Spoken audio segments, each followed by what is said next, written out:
Todos en mayor o menor grado tenemos esa clase de batallas, ¿verdad? Pero hay una batalla que es mucho más siniestra y mortal. Es la batalla por la mente. Esta batalla es entre Dios y Satanás. Y el campo de batalla es nuestra mente, nuestra alma. Y todos quienes somos cristianos estamos en medio de esta batalla. Busque 2 Corintios 10, los versos del 3 al 5. Pues aunque estamos en la carne, no militamos según la carne. Porque las armas de nuestra milicia no son carnales, sino poderosos en Dios para la destrucción de fortalezas, derribando argumentos y toda altivez que se levanta contra el conocimiento de Dios, y llevando cautivo todo pensamiento a la obediencia a Cristo. Toda vez que esta batalla es real, este mensaje no solo que es de advertencia, sino también un llamado a las armas. Pero también deseo que sea de ánimo, porque cuando usted nace de nuevo, nace para ganar. Dios no le salva para que viva una vida derrotada. Pablo dijo, mas a Dios gracias, el cual nos lleva siempre en triunfo en Cristo Jesús. El plan de Dios para cada uno de sus hijos es de triunfo y de victoria en nuestras mentes. Quiero destacar 3 puntos en esta batalla por nuestra mente. Primero, las armas de nuestro enemigo. Veamos nuevamente el verso 4. Porque las armas de nuestra milicia no son carnales, sino poderosas en Dios para la destrucción de fortalezas. Ahora, ¿quiénes son los participantes en esta guerra? ¿Quién ha declarado la guerra contra su mente, contra su alma? Nuestro enemigo no lo podemos ver física o carnalmente. Busque Efesios 6:12. Porque no tenemos lucha contra carne y sangre, sino contra principados, contra potestades, contra los gobernadores de las tinieblas en las regiones celestes. El diablo se ha ubicado en lugares estratégicos para hacerle la guerra a usted, y cuenta con una multitud de demonios para ese propósito. Son invisibles y están dedicados a la destrucción de su vida mental, dirigidos y bajo la autoridad del príncipe de las tinieblas, que es Satanás. ¿Cuál es el trofeo en esta guerra? ¿Cuál es el campo de batalla? Veamos el verso 5. Derribando argumentos y toda altivez que se levanta contra el conocimiento de Dios, y llevando cautivo todo pensamiento a la obediencia a Cristo. Ahí lo tienen. Argumentos, conocimientos, pensamientos, como elementos de esta guerra por la posesión de su mente. Satanás quiere conquistarla para poder controlarle a usted y luchar contra Dios. Hay una diferencia entre su mente y su cerebro. Los psicólogos del comportamiento no reconocen esa diferencia, pero la Biblia ve esa diferencia en forma muy clara. Su mente no es la que piensa, sino su cerebro. Y la relación entre mente y cerebro es la misma que existe entre un guitarrista y su guitarra. El guitarrista utiliza la guitarra para expresarse por medio de la música. Hay una diferencia entre mente y la materia gris de su cerebro. Mente y cerebro son 2 cosas separadas. Y tengo que reconocer, para efectos de la ilustración, que aunque todos tenemos guitarritas, algunos tienen mejores guitarras que otros. Quiero decir, tienen mejores cerebros que otros. Ahora escúcheme atentamente. Cuando usted se salva, tiene la mente de Cristo. No significa que su capacidad mental será extraordinaria, sino que tendrá la capacidad de pensar utilizando el cerebro que tiene. El diablo quiere su mente. Y el hecho de que usted tenga la mente de Cristo, el hecho de que usted haya sido salvado, no significa que la guerra se ha terminado para usted. Recuerde que Pablo está escribiendo a los hermanos en la iglesia de Corinto. Sin embargo, el apóstol tiene preocupación espiritual por ellos. Veamos 2 Corintios 11:3. Pero temo que como la serpiente con su astucia engañó a Eva, vuestros sentidos sean de alguna manera extraviados de la sincera fidelidad a Cristo. ¿Qué es lo que está diciendo el apóstol Pablo? Está diciendo que él siente temor de que, así como el diablo en forma sutil engañó a Eva, las mentes de ellos puedan ser corrompidas por Satanás y abandonen la sincera y pura devoción que deben tener a Cristo. El diablo pues quiere corromper su mente y tratará de evitar por todos los medios posibles el que usted tenga la mente de Cristo. Y Pablo está tratando a los hermanos en Corinto como si fueran sus hijos. Mire lo que dice en el verso 2 del capítulo 11, segunda de Corintios. Porque os celo con celo de Dios, pues os he desposado con un solo esposo, para presentaros como una virgen pura a Cristo. Ahora, ¿qué significa esto de celo de Dios? Usted sabe, los celos pueden ser buenos o malos. Hay un celo que puede destruir, y hay un celo que protege a aquellos que amamos. Los esposos, por ejemplo, deben ser celosos de tener una devoción pura por su esposa, por sus hijos. Y lo mismo es con las esposas en su devoción hacia su esposo e hijos. El celo protector mutuo es necesario dentro del hogar. Un padre amoroso quiere llevar hasta el altar matrimonial a su hija y entregársela al novio como una virgen pura. El problema en la actualidad es que hay tantos padres que no entienden que su trabajo, su responsabilidad es criar hijas piadosas para entregarlas vírgenes en el altar matrimonial. Ese debe ser el propósito de un padre genuinamente cristiano. Pablo usa esa analogía para decir que los hermanos en Corinto eran sus hijos espirituales, eran la novia de Cristo, y que no quería que fueran engañados y corrompidos en sus mentes. Prácticamente les está diciendo, cuando les presenten las bodas del Cordero, quiero que sean como una virgen casta y pura para el Señor. Tristemente tengo que reconocer que no hay suficiente pureza en las iglesias en nuestros días. Tal parece que las novias han perdido la capacidad de sonrojarse frente a las cosas impuras. La iglesia necesita recobrar la virtud de la pureza. Leí la historia de un hombre que vivió en Londres hace muchos años. Se le conocía simplemente como el señor Betts. Tenía un almacén de música. Un día un hombre vestido con harapos entró en el almacén y le dijo, necesito algo para comer. Por favor, quisiera comprar mi violín. El señor Betts le dijo que ya tenía muchos violines. Pero el harapiento insistió, es que estoy verdaderamente necesitado. Por favor, cómpreme el violín. El señor Betts le compró el violín, por lo que en Londres hubiera sido el equivalente de $5. El hombre tomó el dinero, lo guardó en sus harapientas ropas y se fue. El señor Betts, que era músico, puso el violín bajo su quijada y empezó a tocar. Armoniosas y resonantes notas salieron de ese violín.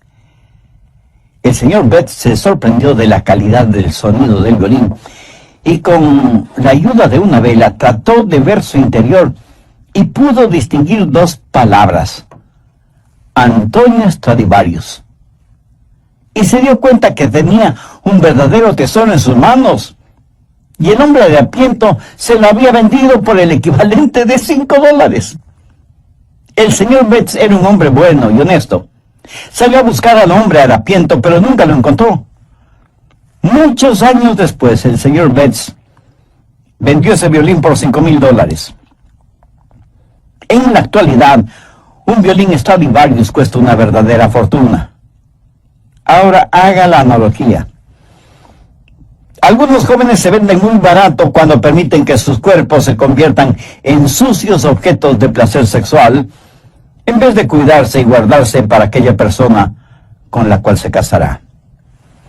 Pablo dice, como un padre quiere proteger a su hija para presentársela pura a Cristo, así quiero protegerles a ustedes que forman la iglesia para que tengan una mente pura y una sincera devoción por Cristo. Mi amigo, hay una batalla por su mente. El diablo quiere poseer su mente porque sabe que si puede tenerla, puede corromperla, puede alejarle del Señor Jesucristo. Vivimos en un mundo que tiene una mente totalmente corrompida. Y recuerde que, de acuerdo a Génesis 6, Dios destruyó a toda una civilización porque todo designio de los pensamientos del corazón de ellos era de continuo solamente el mal. Por favor, busque Romanos 8:6. Porque el ocuparse de la carne es muerte, pero el ocuparse del Espíritu es vida y paz. Y en Proverbios 23:7 leemos, porque cuál es su pensamiento en su corazón, tal es él. O sea, la Biblia claramente enseña que necesitamos guardar, proteger nuestra mente. De paso, quiero decir algo para aquellos que pudieran estar cautivos en eso de la meditación trascendental. Eso es muy, pero muy peligroso. ¿Sabe lo que la meditación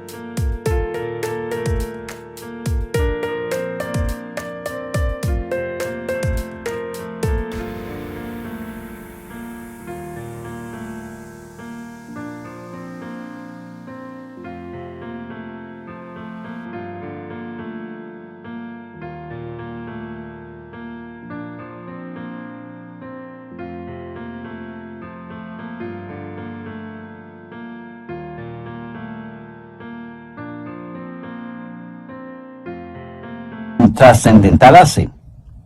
Abre su mente para los espíritus diabólicos. A los practicantes de esta forma de ocultismo se les dice que deben entrar en un estado de meditación a fin de hacer contacto con los espíritus.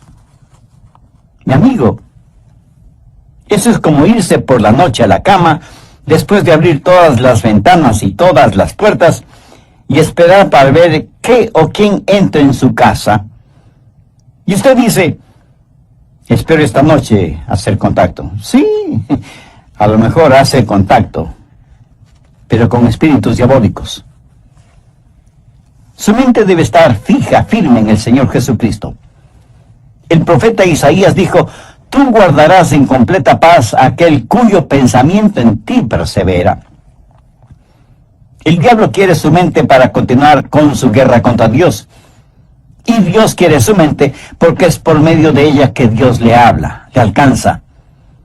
Busque Efesios 4, los versos 17 y 18. Recuerde que Pablo escribió esta carta a los hermanos creyentes y les dice, esto pues digo y requiero en el Señor, que ya no andéis como los otros gentiles, que andan en la vanidad de su mente, teniendo el entendimiento entenebrecido, ajenos a la vida de Dios, por la ignorancia que en ellos hay, por la dureza de su corazón. Cuando Dios se comunica con usted, lo hace a través de su mente. En la actualidad tenemos a personas que van a los servicios de adoración y ponen todo su énfasis en el emocionalismo. Permítame decir que Dios no se comunica por medio de sus emociones, porque las emociones son la parte más superficial de su naturaleza. La salvación es el trabajo profundo de Dios.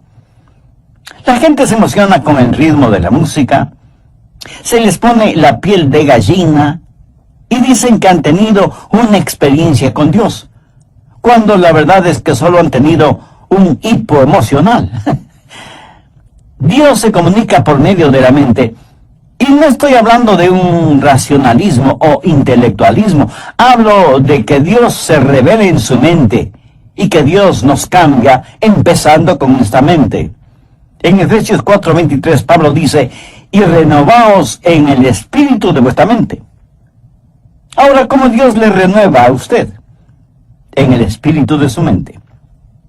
Usted puede cambiar su forma de vivir, cambiando su forma de pensar.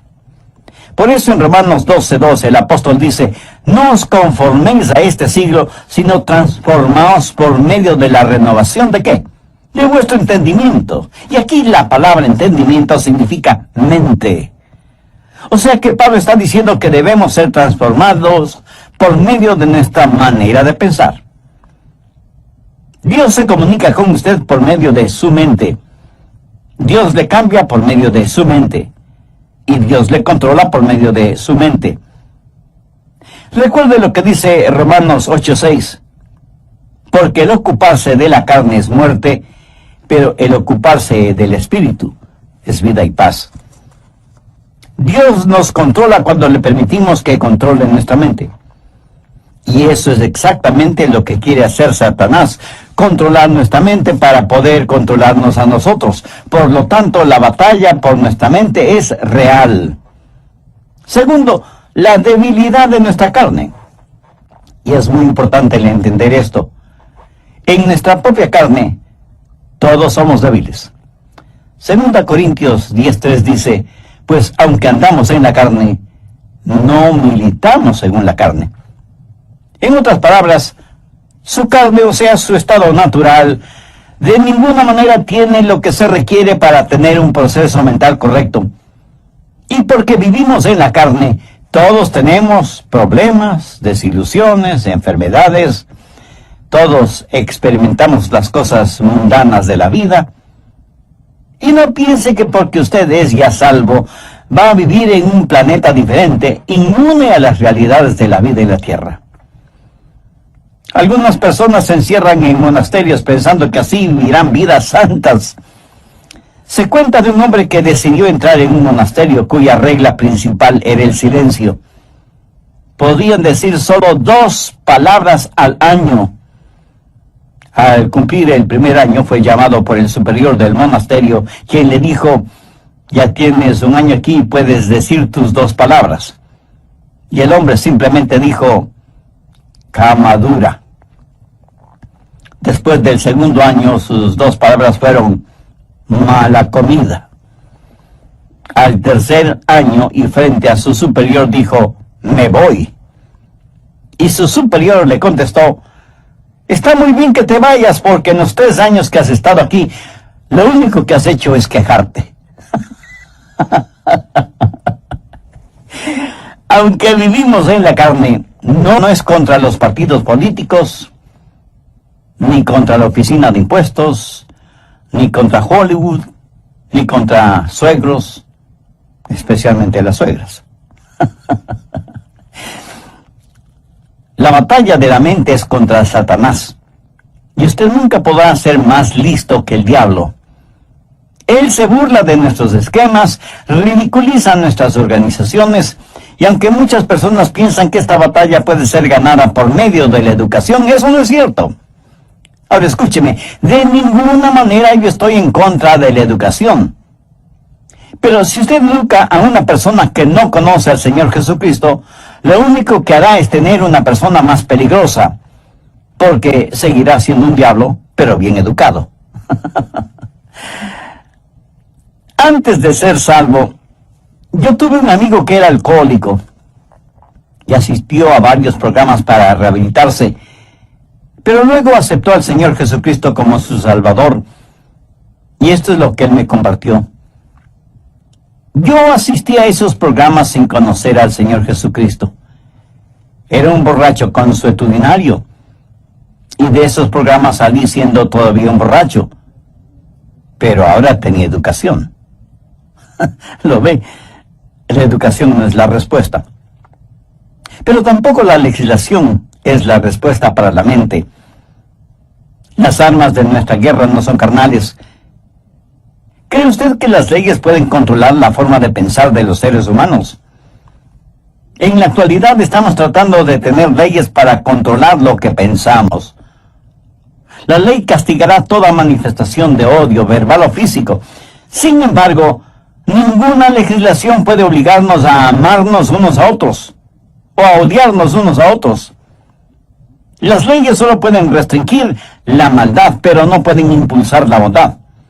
Así que ni la educación ni la legislación son la respuesta.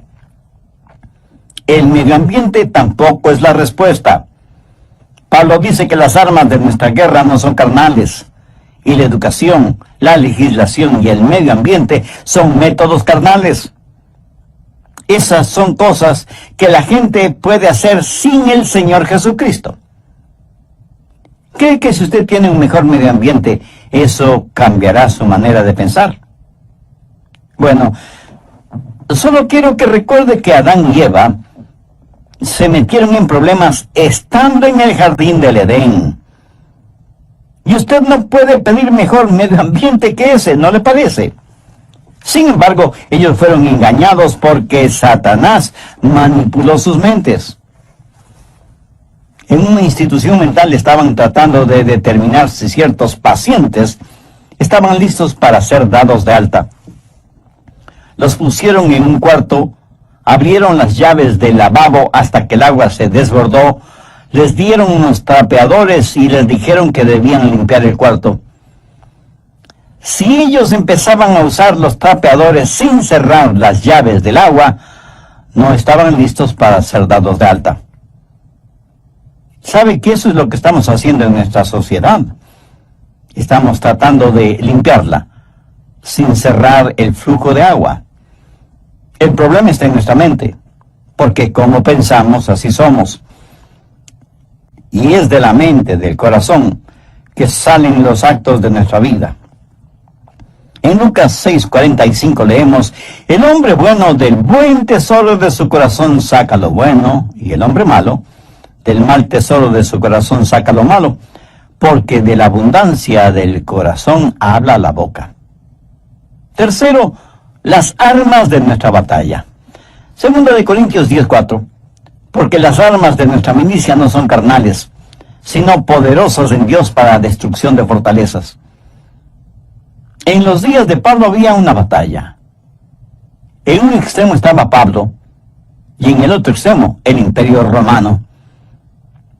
El Imperio Romano había estado en existencia por 700 años, y tenía privilegio y poder. Tenía sus legiones romanas, una poderosa fuerza naval, el Senado romano, la ley romana, y parecía que toda la maldad del imperio estaba atrincherada en Corinto, en las mentes y corazones de la gente. Todo esto en contra de Pablo, pequeño judío, pero con un corazón lleno de Jesús, declarando la guerra a toda esa maldad. ¿Quién ganaría esa pelea? Pablo. ¿Cómo? No con armas carnales. Pablo habla de fortalezas en el verso 4, y se refiere a armas que tácitamente son poderosas en Dios para la destrucción de fortalezas. Las murallas de esas fortalezas iban a ser derrumbadas. ¿Qué clase de resistencia hubo en los corazones y mentes de los corintios entonces y en la actualidad en nosotros? Arrogancia, ignorancia, desesperación. Todas estas son fortalezas de maldad. Y dentro de cada fortaleza, los demonios trabajan en la mente en forma muy organizada, movilizando los ejércitos infernales para hacer más fuerte la resistencia. Sin embargo, Pablo dice que esas murallas se desmoronarán. Y en el verso 5 menciona cosas muy importantes: derribando argumentos y toda altivez que se levanta contra el conocimiento de Dios, y llevando cautivo todo pensamiento a la obediencia a Cristo. Aquí está esa fortaleza con sus altas torres, y Pablo penetrará esa fortaleza para alcanzar a quienes están adentro. Pero durante ese proceso, Pablo dice que tendrá que destruir esa fortaleza. Ahora, ¿de qué está hablando el apóstol? No está hablando de inteligencia, sino de intelectualismo, de sofisticación mental. Pablo sabe que dentro de esas fortalezas hay personas que están cautivas, y él iba a capturar a esos cautivos para traer todo pensamiento cautivo que estaba secuestrado por Satanás a la libertad de la obediencia a Cristo. Y él no iba a pelear confiando en su fortaleza física, que no la tenía, ni en armas carnales convencionales, que son inefectivas en esta clase de guerra, sino que declara: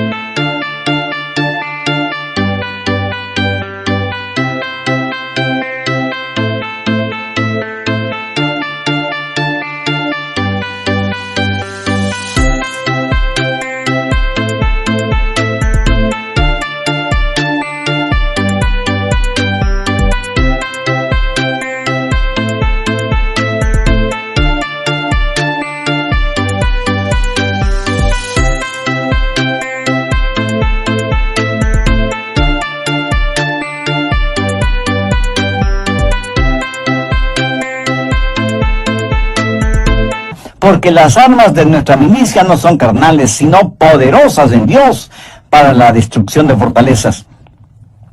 Pablo dice, las armas de nuestra milicia.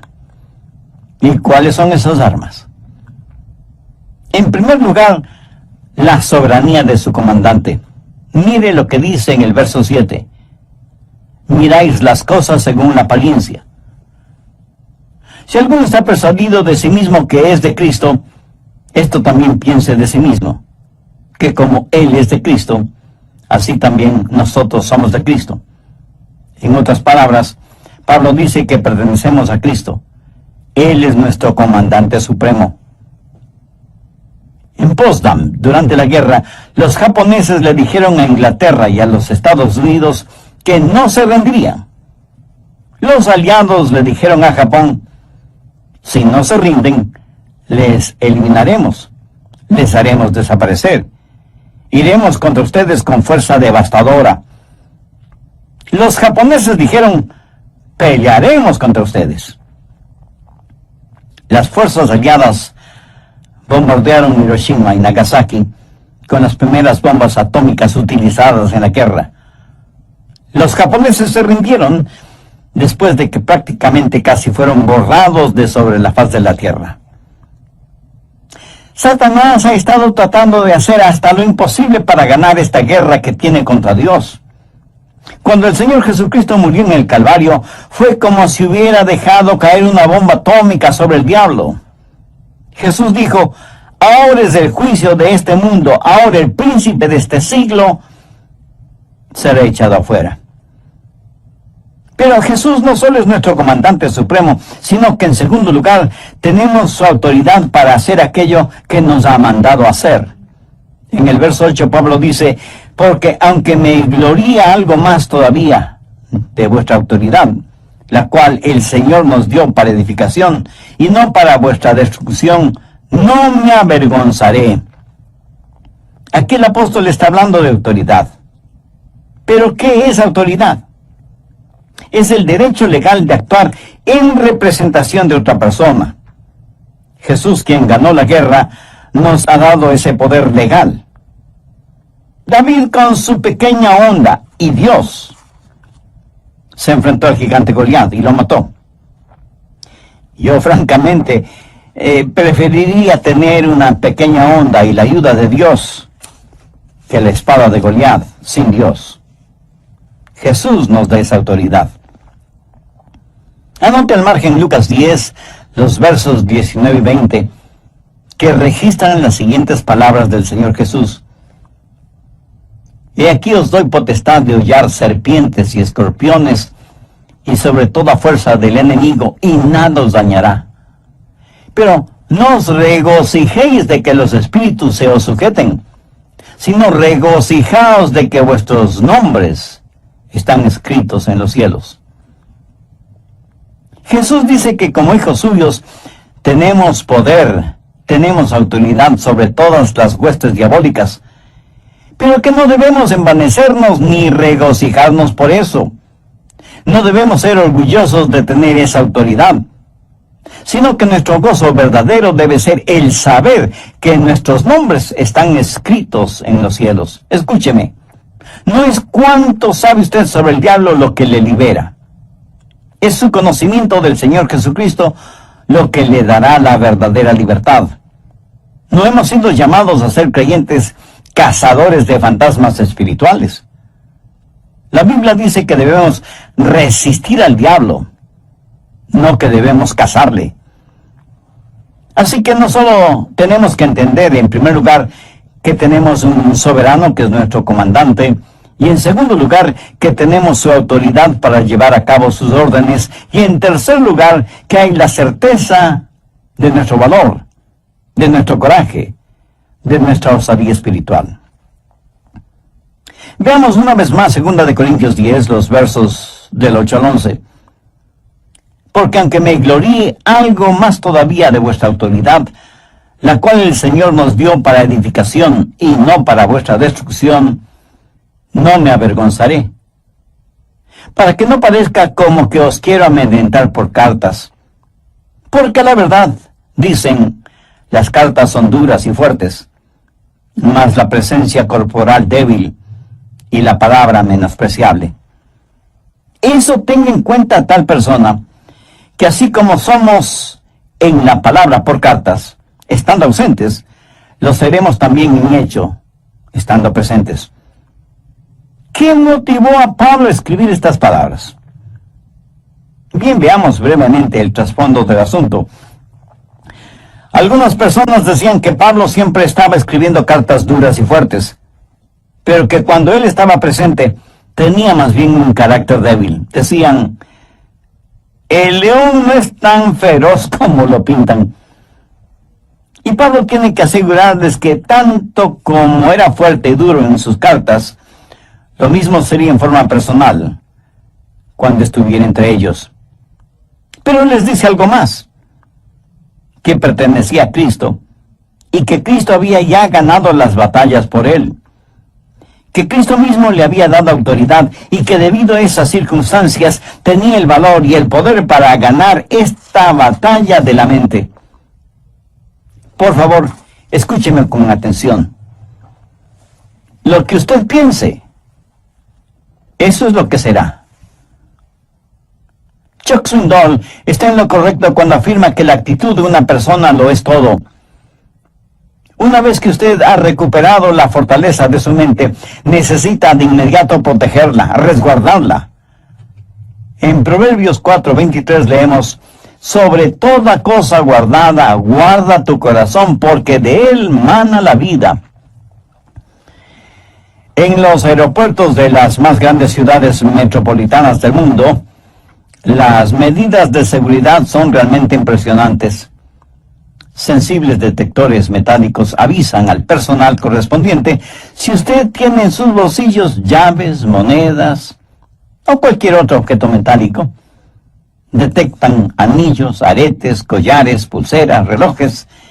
Y en la actualidad las cámaras de rayos X pueden ver la totalidad del cuerpo humano, por si alguien trata de llevar oculto entre su ropa íntima algún objeto o sustancias prohibidos. A veces pienso que sería formidable el tener esos sofisticados detectores a la entrada de las iglesias para detectar el pecado. Pero si tal cosa fuera posible, estoy seguro que nadie quisiera entrar en las iglesias, ni siquiera sus pastores. En Filipenses 4:8 Pablo dice, por lo demás, hermanos, todo lo que es verdadero, todo lo honesto, todo lo justo, todo lo puro, todo lo amable, todo lo que es de buen nombre, si hay virtud alguna, si algo digno de alabanza, en esto pensad. Dios nos hizo de tal manera para que no podamos pensar en dos cosas distintas al mismo tiempo. Permítame explicar de esto. Si usted está pensando en algo que es bueno y correcto, de ninguna manera puede pensar al mismo tiempo en algo malo e incorrecto. Y usted no tiene que ser inteligentísimo para ver la lógica de esta declaración. Y aunque ya lo he mencionado varias veces, usted es lo que piensa. Proverbios 23:7 dice, porque cuál es su pensamiento en su corazón, tal es él. Proteja su mente. Tenga al Señor Jesús como el punto central de su mente. No permita que el diablo le robe la devoción de su corazón puro hacia el Señor Jesucristo. Viva permanentemente enamorado de Jesús y jamás se avergüence de confesar su amor por Él. ¿Se avergüenza usted de confesar su amor, de declarar su amor por la persona que verdaderamente ama? Estoy seguro que no.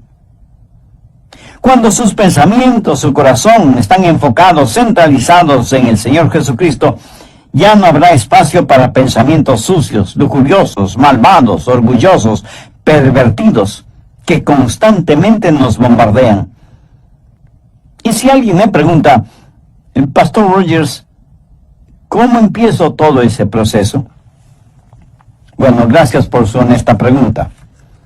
Debo empezar diciéndole lo siguiente. Comience entregando su corazón a Jesucristo. Pablo en 2 Corintios 4:4 dice, en los cuales el Dios de este siglo cegó el entendimiento de los incrédulos, para que no les resplandezca la luz del Evangelio de la gloria de Cristo, el cual es la imagen de Dios. Verá, su mente sin Cristo es realmente ciega a las cosas espirituales. No quisiera que Dios removiera esa ceguera espiritual al entregar su corazón a Jesús. Si todavía no es salvo, no quisiera hacer esa decisión este mismo momento. Si ese es el deseo de su corazón, quien quiera que usted sea y donde quiera que esté, le invito a orar conmigo.